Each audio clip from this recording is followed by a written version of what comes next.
App ನಾಯಕ ನವೀನ್ ಚೌಧರಿಗೆ ಸೋಲಾಗಿರುವಂತಹದ್ದು.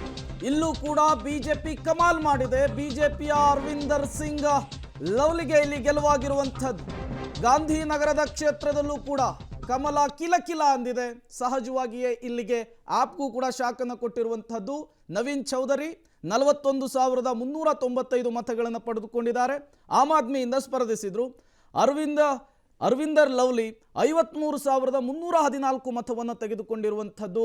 10,000 ಮಾರ್ಜಿನ್ನಿಂದ ಗೆಲುವಿನ ನಗೆಯನ್ನು ಬೀರಿದ್ದಾರೆ.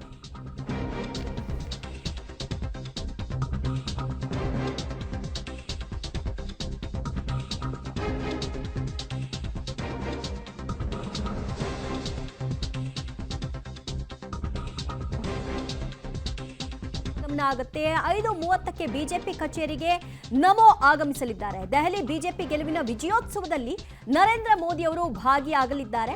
ಸಂಜೆ ಬಿಜೆಪಿ ಕಚೇರಿಗೆ ಅವರ ಆಗಮನ ಆಗುತ್ತೆ. ದೆಹಲಿಯ ಜನತೆಯನ್ನು ಉದ್ದೇಶಿಸಿ ಅವರು ಮಾತನಾಡ್ತಾರೆ. ಜೊತೆಗೆ ಆಪ್ ಸರ್ಕಾರ ಯಾವ ರೀತಿಯಾಗಿ ನಡೆದುಕೊಳ್ತು, ಇದಕ್ಕೆ ಯಾವ ರೀತಿ ಪಾಠ ಕಲಿಸಿದ್ದಾರೆ ಜನ ಅನ್ನೋದರ ಕುರಿತಾಗಿ ಕೂಡ ಹರಿತವಾದಂತಹ ಮಾತುಗಳನ್ನ ಆಡುವ ಲೆಕ್ಕಾಚಾರ ಇದೆ. ಮತ್ತಷ್ಟು ಮಾಹಿತಿ ಕೊಡ್ತಾರೆ ನಮ್ಮ ಪ್ರತಿನಿಧಿ ಶಬೀರ್.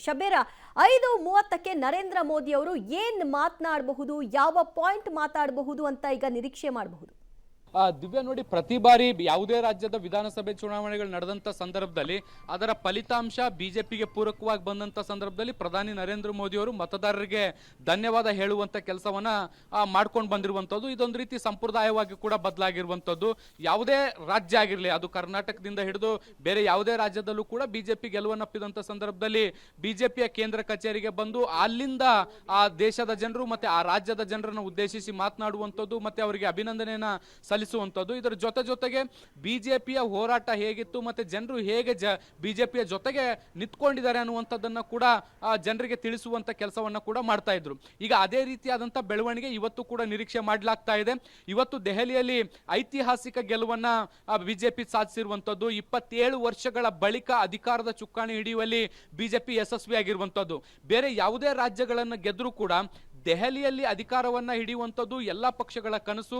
ಅತ್ಯಂತ ಸಣ್ಣ ರಾಜ್ಯಕ್ಕೂ ಆಗಿದ್ರೂ ಕೂಡ ರಾಜಕೀಯವಾಗಿ ಪ್ರಮುಖವಾದಂತಹ ರಾಜ್ಯ ಆಗಿರುವಂತಹ ಹಿನ್ನೆಲೆಯಲ್ಲಿ ದೆಹಲಿ ಒಂದು ಆಯಕಟ್ಟಿನ ಪ್ರದೇಶ ಆಗುತ್ತೆ. ಹೀಗಾಗಿ ಇಲ್ಲಿ ಅಧಿಕಾರ ಹಿಡಿಯುವಂಥದ್ದು ಎಲ್ಲರಿಗೂ ಕೂಡ ಮಹತ್ವದ್ದಾಗಿತ್ತು.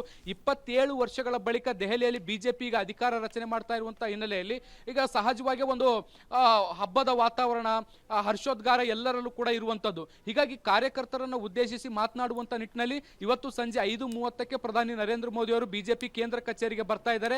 ಅಲ್ಲಿಂದ ದೆಹಲಿಯ ಜನರಿಗೆ ಕೃತಜ್ಞತೆ ಸಲ್ಲಿಸುವಂತ ಕೆಲಸವನ್ನ ಕೂಡ ಮಾಡ್ತಾರೆ. ಇದ್ರ ಜೊತೆಗೆ ಮಹಾರಾಷ್ಟ್ರ, ಹರಿಯಾಣ ಆದ ಬಳಿಕ ಈಗ ದೆಹಲಿಯನ್ನ ಕೂಡ ಬಿಜೆಪಿ ಗೆದ್ಕೊಂಡಿರುವಂತ ಹಿನ್ನೆಲೆಯಲ್ಲಿ ಇದು ಮುಂದಿನ ಯಾವ ರೀತಿಯಾದಂತಹ ದಿಕ್ಸೂಚಿ ಅನ್ನುವಂತ ನಿಟ್ಟಿನಲ್ಲೂ ಕೂಡ ಜನರಿಗೆ ಮನವರಿಕೆ ಮಾಡಿಕೊಡುವಂತ ಪ್ರಯತ್ನವನ್ನ ಕೂಡ ಮಾಡ್ತಾರೆ. ದಿವ್ಯಾ,